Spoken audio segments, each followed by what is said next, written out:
Hey guys, what's up? I know, it's been a while. These videos seem to be coming few and far between, but got things going on. Got stuff to do. Plus, it's also this whole thing about having stuff that I want to talk about, but there's just so much to say that I can't fit into a 10 to 15 minute video, and sometimes also I got things that are based on current events, and by the time I'm able to sit down and talk about them, that event is past, and then it's going to be like, what the hell is he talking about? That happened a couple of weeks ago. So I'm going to kind of stick with a somewhat general topic for now, which you may find certain things that have happened currently or fairly recently will kind of tie into that, I guess. So I've been thinking about the mental state of this country a bit, and just the sad state of affairs that it seems to be reflecting as far as intellectualism is concerned, and also just, just plain old common sense at times. It can get really disturbing thinking about it, and just how far things have fallen. But I'm also finding it kind of strange just how much this disconnect is between what we claim to believe in, what we claim to uphold, and what it is we actually do. There seems to be, I'm pretty sure you guys have noticed this, at least those who watch my vids, who I've talked to, who I've had discussions with over the years. There's a strange disconnect going on in this country of mine. For those, anybody stumbling upon this from another country, I'm talking about the U.S., the United States. This place is supposed to be about, freedom and equality and justice and values, family values, social values, helping the small guy, all these type of things that they claim that the U.S. is about, freedom. Then you see how the people actually react, what it is that they actually champion, the causes that they rally behind. And they're usually the complete opposite of what it is that we claim to be about. We claim, we're all about freedom until, of course, it happens to be the freedom of somebody else we don't like. Then we got to limit them in some way. Justice, equality for, only a certain group of people. Other groups of people that people in this country don't like, or they don't get equality. They're not supposed to have the same rights. They're not asking for rights, they're asking for privileges. They're about the same fucking things, one. And two, if you are able to enjoy something and another group of people aren't able to enjoy it simply because of who or what they are, there's a problem, especially if you claim to be part of a free society. But that's a rant for another time. But I want to focus mostly on what I find is the really strange disconnect that we have with our values and what it is that we actually champion, particularly when it comes to the religious right. I find this to be very odd. I mean, there are definitely people on the left who show some disconnects as well. So I don't want people thinking I'm just simply picking on the right because, just cause. I will admit that there's much that they happen to, champion that I do not agree with at all. And I've argued against it before. It'd be nothing new. But it's not like everything that they say I find it to be completely bad. Like, okay, for example, fiscal conservatives, yeah, you should have a budget. I agree. People who champion individuals' rights, I agree with that. Gun rights, to an extent, I agree with that. So it's not like I'm completely against them, but a lot of the other shit that they're for makes me wonder what the fuck kind of planet that they're living on. But I digress. I'm going off topic here. I wanted to talk about that weird disconnect. And it's also this weird one disconnect I want to quickly go with because it's kind of reminding me a little bit of something that happened earlier today. It's not just a disconnect with values, it's also a disconnect with intellectualism. We keep hearing all the time how the United States is supposed to be filled with the best and the brightest, but there's a strong anti-intellectual sentiment in this country. And the more education you seem to have, the more they hate your guts. And I'm not just simply going to talk about the whole nerd thing.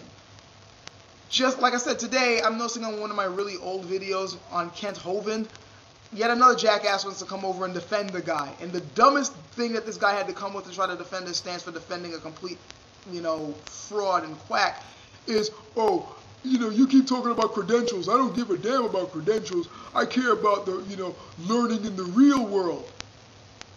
Which is probably one of the stupidest arguments I've ever heard a non-intellect say.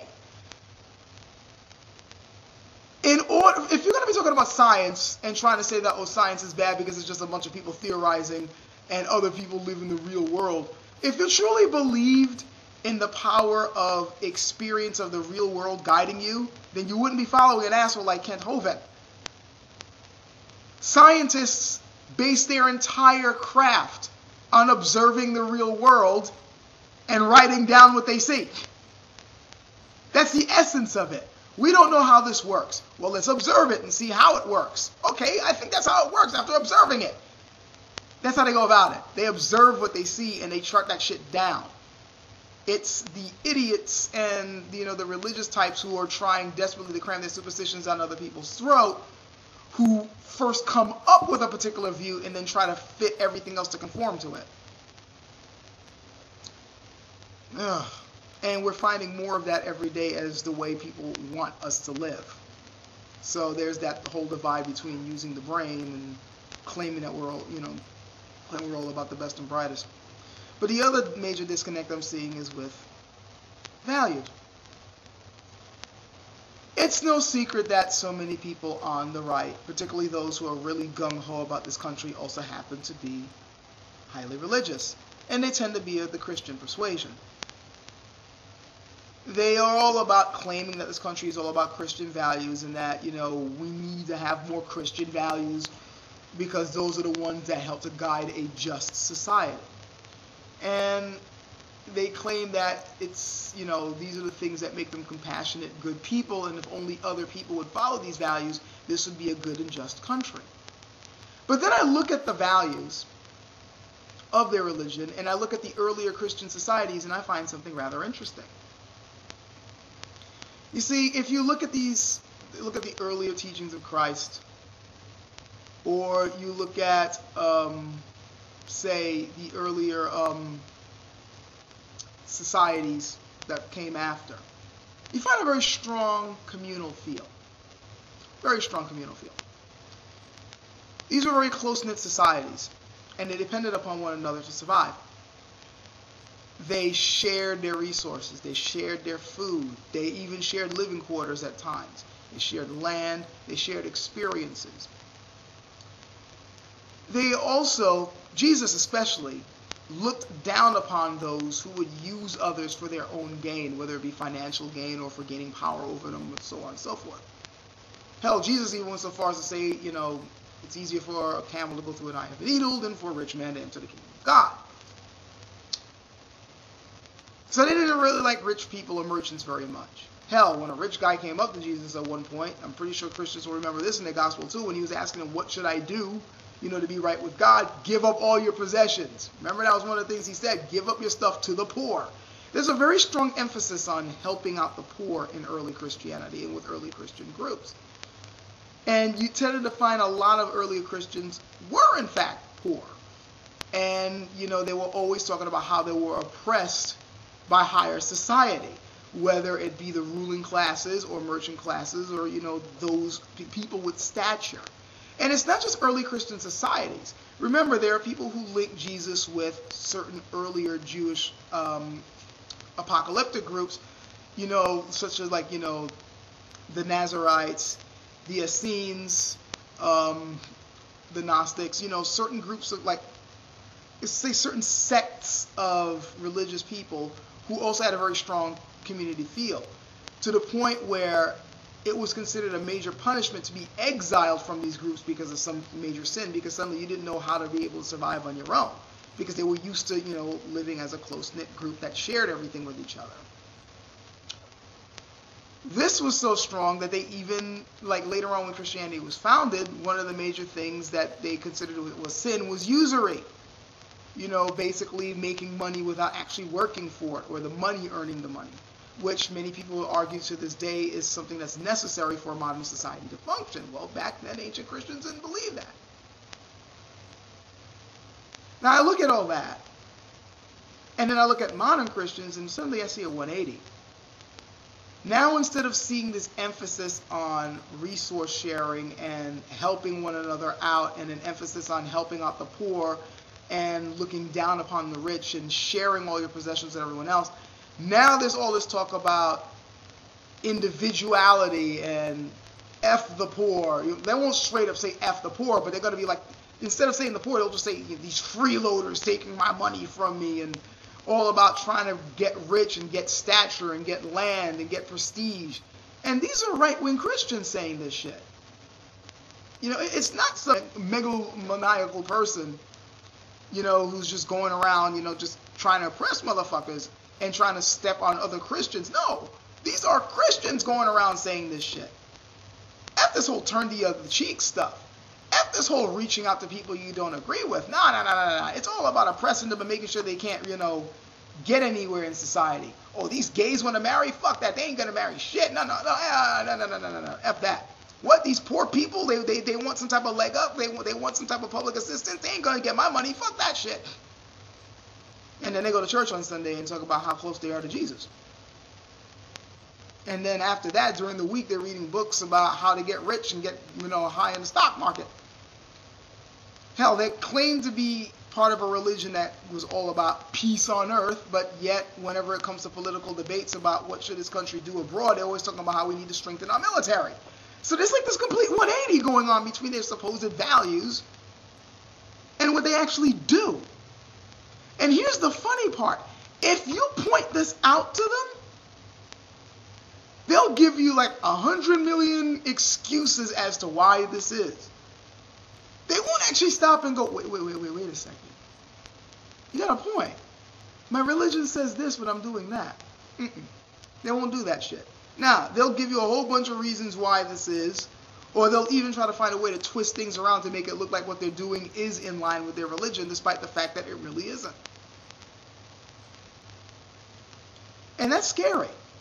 That's very scary, because if you're so oblivious to the fact that what you actually believe doesn't coincide with what you claim to believe, there's a problem. And there's quite a few people in this fucking country who have that problem. Worse, a good number of them are in power. Many of them have kids, and they're training their kids to think and act in this way, and then they want them to later on gain the reins of power to make sure that their particular worldview is prevalent in this country. That's fucking scary. Now, what's sad is that I know that there are Christians who don't do this shit. There are many Christians who do care about the poor, who do believe in the values of turning the other cheek and helping other people out. They do believe in, living a just life without stepping on others. But they're not the vocal ones. They're not the one out there protesting at funerals because they say that God hates this country. They're not the ones out there trying to pass certain laws that will limit the freedoms of other people. They're not, the ones who are right now the face of religion in this country, which is one of the major reasons why religion is getting more and more frowned upon by atheists and agnostics and free thinkers and the like. It's sad, and it's also a scary thing. What's really scary is the fact that I felt the need to actually make a video about this. No, seriously, think about it. The fact that I felt the need to make a video pointing out that their actions don't match their words, and the fact that I am pretty damn sure that I'm going to be getting comments complaining that I made a video like this because they're like, oh, you don't get it, says a lot about the mental state of this country. Hell of a lot. And about what direction we seem to be heading towards. It's seriously something that we're going to have to take a very good, close look at. Particularly since we seem to be at a moment in time where everything's sort of up in the air. If we want to be able to put this place back on track, I think we need to take a good, hard look at ourselves, what we believe in, and what we claim to be about, because you're not matching up at all. Catch you guys later.